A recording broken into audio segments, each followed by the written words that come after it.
अस्सलाम वालेकुम व्यूवर्स, कैसे हैं आप सब लोग। उम्मीद करती हूँ आप सब लोग खैरियत से होंगे और मैं भी अल्हम्दुलिल्लाह बिल्कुल ठीक हूँ। तो ये लीजिए, आज मैं आप लोगों के लिए विंटर स्पेशल लेकर आई हूँ, यानी कि सर्दियों के लिए एक बहुत ही अच्छी रेसिपी है कि सर्दी आपके करीब से गुजरेगी लेकिन आपको सर्दी नहीं लगेगी। ये मेरा वादा है आप लोगों से, बिल्कुल। तो ये देखिए, मैं लेकर आई हूँ गोंद के लड्डू, लेकिन ये मेरे स्टाइल से हैं। इसको मैंने सूजी और बेसन और आटे के साथ बनाए हैं और यकीन कीजिए ये इतने मज़ेदार, इतने यमी हैं कि बस मुंह में रखते ही घुल जाएंगे। और इसका टेस्ट आप जब देखेंगे ना तो सिर्फ टेस्ट की वजह से लोग खाएंगे। कुछ लोग गोंद के लड्डू नहीं खाते हैंगे, उन्हें उनका टेस्ट अच्छा नहीं लगता हैगा, लेकिन जब मैंने इसमें सूजी और जो हमने बेसन ऐड किया है तो आप लोग इसको खा के देखिएगा, इंतहाई मज़ेदार होंगे।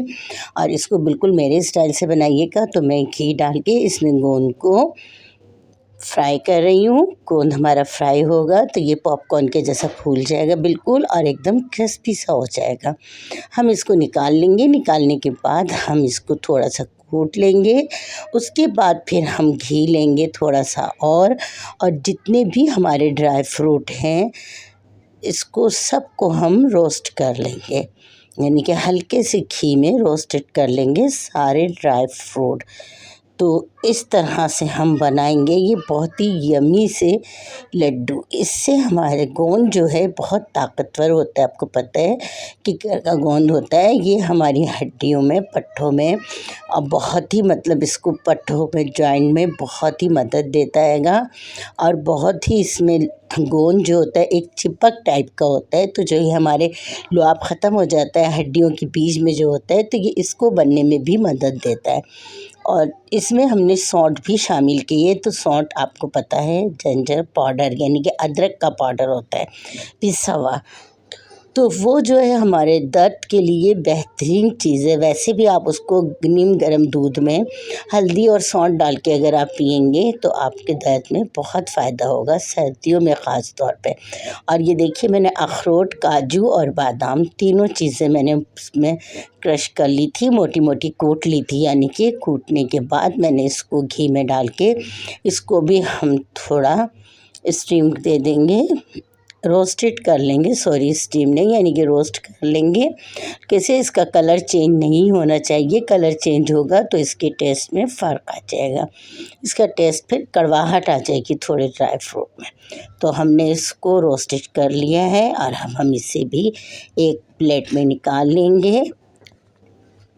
तो मैं आपको बता रही थी कि ये लड्डू जो हैं बहुत ही फ़ायदेमंद है। आप लोग इसको ज़रूर बना के खाइए, एक बार सर्दी में खाइए। आप इसको खाने के बाद महसूस करेंगे कि आपको सर्दी बिल्कुल नहीं लगेगी। मैं अभी अच्छी खासी सर्दी है, ठंड पड़ चुकी हैगी, और मुझे आप यकीन कीजिए अभी तक मैंने स्वेटर नहीं लिया, शॉल नहीं ली।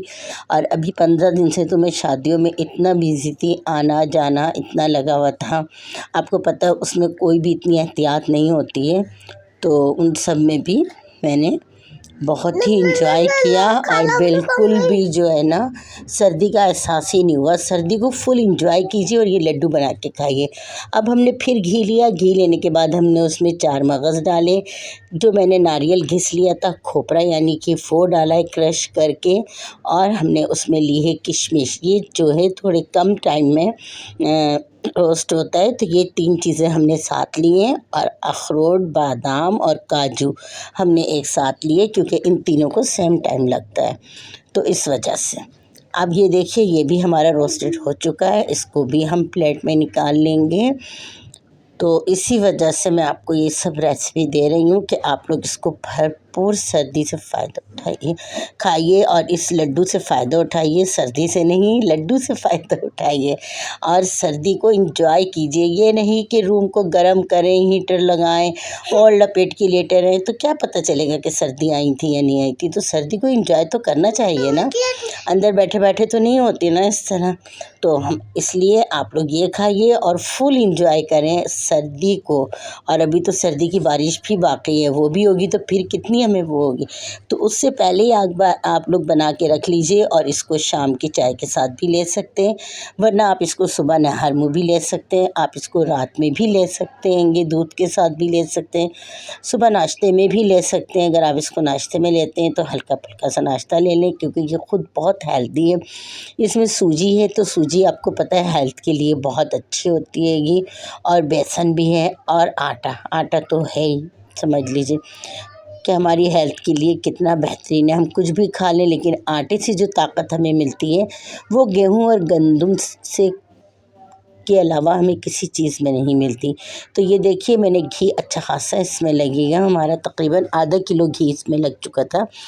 तो हमने इसमें घी डाला, घी डालने के बाद मैंने इसमें सूजी ली आधा कप। आप आधी प्याली हो, कप हो, जो भी चीज़ आप नाप के लिए ले रहे हैं आप बेशक ले लीजिए, लेकिन इसकी जो आपको क्वांटिटी रखनी होगी वो यही हमें रखनी होगी कि हमने अगर आधा कप सूजी ली है तो हम आधा ही कप हम बेसन लेंगे।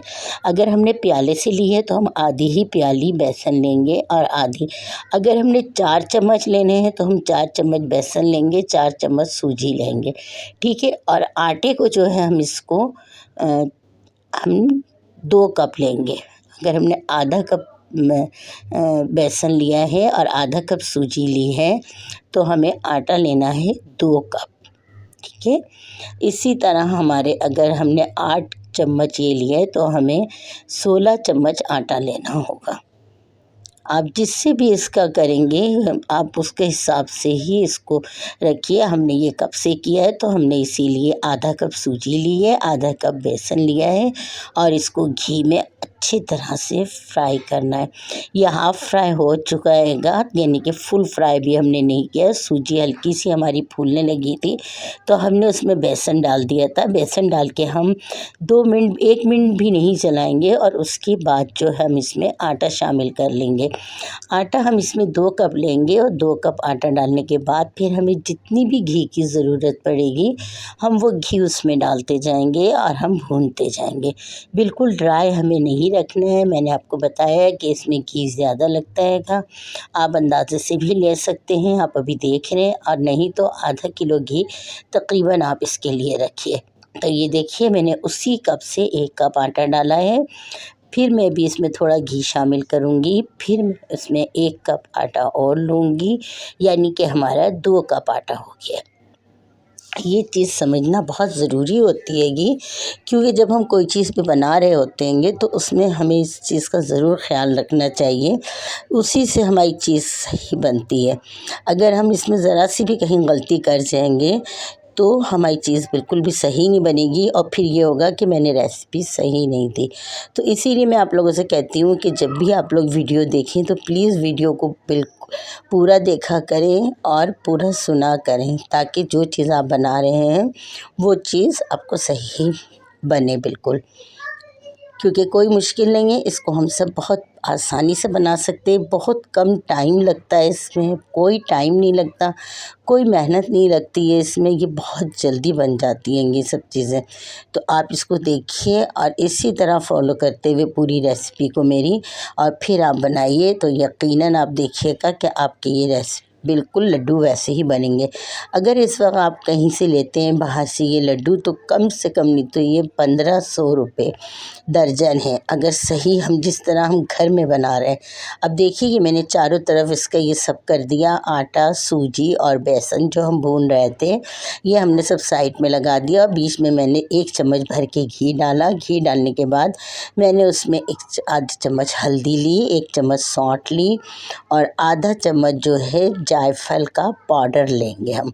जायफल होता है उसका पाउडर है, ये देखिए ये लिया हमने। इसको हल्का सा भूना घी में। भूनने के बाद हमने इस सब चीज़ों को, यानी कि जो भी हमने पाउडर लिए थे तीनों चीज़ के, हल्दी, सौंठ का यानी कि अदरक का पाउडर और जायफल का पाउडर, ये लेके हमने इसको भी इन्हीं आटे में, सूजी में, बेसन में एक जान कर लिया, यानी कि मिला लिया पूरा अच्छे से। मिलाने के बाद हम इसको निकाल लेंगे।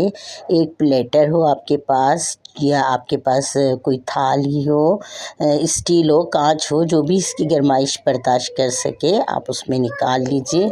निकालने के बाद हम इसको थोड़ा ठंडा करेंगे। ठंडा करने के बाद फिर हम इसमें चीनी, पिसी हुई चीनी, हमने 2 कप आटा लिया है तो 2 कप आटे के हिसाब से हमें इसमें 1 कप चीनी लेनी होगी। ये ये देखिए जितने भी ड्राई फ्रूट थे हमने सारे ड्राई फ्रूट्स जो हैं इसमें मिला दीजिए हैं। किशमिश, चार मगज़, खोपरा, काजू, बादाम और अखरोट, ये सब चीज़ें हमने इसमें अच्छे से मिला दी और गोंद भी था हमारा, गोंद भी हमने मिला दिया था। उसमें मिलाने के बाद फिर हम इसे ठंडा करेंगे। ठंडा करने के बाद फिर मैं इसमें तकरीबन 3 से 4 चम्मच ड्राई मिल्क यानी कि खुश्क दूध जो होता है पाउडर वाला, नीडो कोई सा भी आप ले सकते हैंगे। ड्राई मिल्क हमने 4 चम्मच इसमें वो डाला है। वो डालने के बाद फिर हम इसको थोड़ा सा चलाएंगे, मिलाएंगे। मिलाते ही तकरीबन ये इतना हो जाएगा कि हम इसमें चीनी डाल सकें, यानी ये ठंडा हो जाएगा। बिल्कुल ठंडा नहीं होगा, नीम गर्म होता है जो, हल्का हल्का सा बिल्कुल। फिर हम इसमें हमने 2 कप आटा लिया था, फिर मैं आपको याद दिला देती हूँ। और चीज़ों का हिसाब नहीं रखना, हमने आटे का हिसाब रखना है।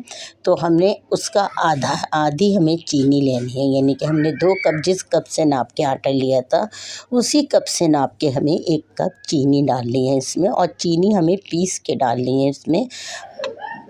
तो ये देखिए हमने इसमें चीनी मिला दी थी पीस के। अब मैं बना रही हूँ इसके लड्डू। ये बड़ी ही आसानी से, देखिए कितने आराम से बन रहे हैं। इसको कोई ज़्यादा इसकी ज़रूरत नहीं है हमें बिल्कुल भी कि हमें बहुत ज़्यादा मेहनत करना पड़े या बहुत ही कोई एक इसका वो स्टाइल हो बनाने का कि अब बहुत मुश्किल हो बनाना या बिखर रहे हो, बिल्कुल नहीं बिखरते। ये बड़ी आसानी से लड्डू बन जाते हैं। ये देखिए कितने आराम से बन रहे होंगे, आप लोग भी इसको आराम से बना सकते हैंगे। और इसी तरह इस रेसिपी को मेरे करते हुए बनाइए और सर्दी का मज़ा लीजिए और अपने दर्द से निजात पाइए और मज़े मज़े के ये लड्डू खाइए और बना के भी लेके जाइए किसी के लिए, कोई भी आपके रिश्तेदार हैं, कोई भी हैं, इन सब के लिए लेके जाएं और बनाएं और फिर आप लोग उनको खिला के बेहद आपको खुशी मिलेगी। जब आपसे कोई ये कहेगा कि भाई जो आप उस दिन लड्डू लाई थी वाकई उससे तो मेरा दर्द बिल्कुल ठीक हो गया, तो कितना मज़ा आता है ना। वैसे भी हम जब किसी के यहाँ जाते हैं तो कुछ ना कुछ तो लेके जाते ही हैं ना। तो सोचिए अगर हम अपने हाथों से बना के अगर कुछ ले जाएंगे किसी के लिए तो कितना मज़ा आएगा। तो इसलिए आप लोग इस रेसिपी को मेरी बहुत शेयर कीजिएगा, बहुत लाइक कीजिएगा और अपना बहुत सारा ख्याल रखिएगा। मुझे इजाज़त दीजिए। ये देखिए कितने मज़ेदार हैं और ये मुंह में रखते ही साथ खुल जाएंगे। तो अपना बहुत सारा ख्याल रखिएगा, अपनी सेहत के साथ, तंदुरुस्ती के साथ। अब मुझे इजाज़त दीजिए। अल्लाह हाफिज़।